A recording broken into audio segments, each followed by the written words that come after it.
Hi, my name is Jared, and this is Horror Obsession. I recently figured out Amazon Prime has a bunch of trashy B movies from Blumhouse, and I must say, I am pretty excited about that. I love terrible horror, and some of what Blumhouse puts out makes Piranha look like Jaws. I got inspired to start a series of movie reviews, except the twist is, they are all going to come from Amazon Prime's Blumhouse list. Now, I know this sounds crazy, but I think I'm actually going to enjoy this quite a bit.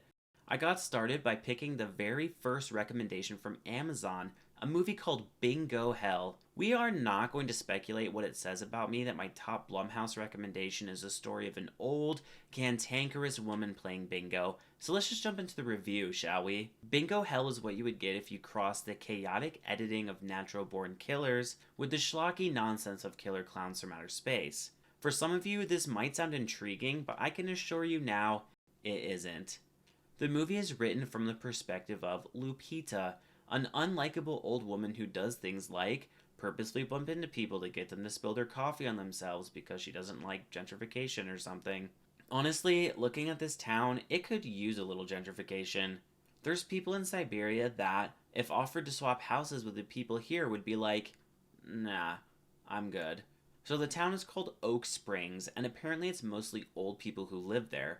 The young people are all entitled, erratic, emotional criminals with no life skills, and the old people are all self sufficient, rational, and competent, so basically Mitch McConnell's view of the world. The acting is led by Adriana Barraza as Lupita, who is over the top and ridiculous, but I suspect she was actually directed this way for some reason.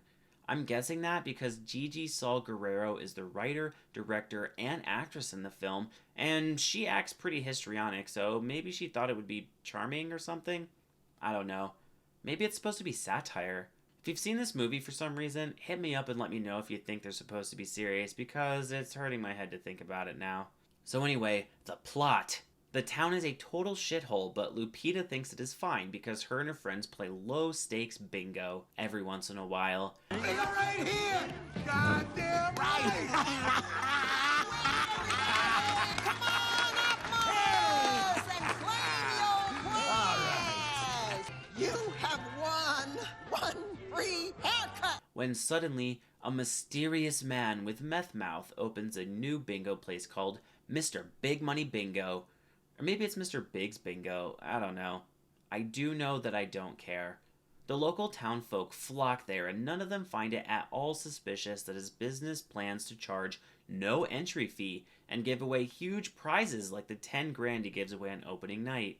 I know Gigi is going for a needful things theme here, but typically with that kind of story, you want the characters' flaws to cause their downfall, but Bingo Hell forgets that and just kind of kills them off for wanting to not be impoverished. Why did they choose to center the Needful Things storyline around bingo instead of literally anything else?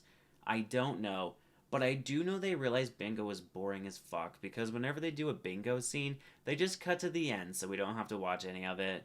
You could maybe mine some tension from showing which people were close to getting bingo and ended up getting cursed, but instead they just skip ahead to the next plot point because Gigi doesn't need tension in her movie. She's above that. She's transcended it.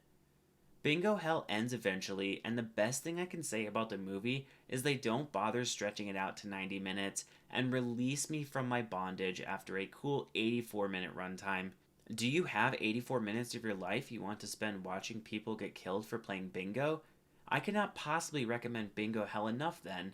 If not, well, you're only going to enjoy this movie if you have hit rock bottom with your horror obsession, like me.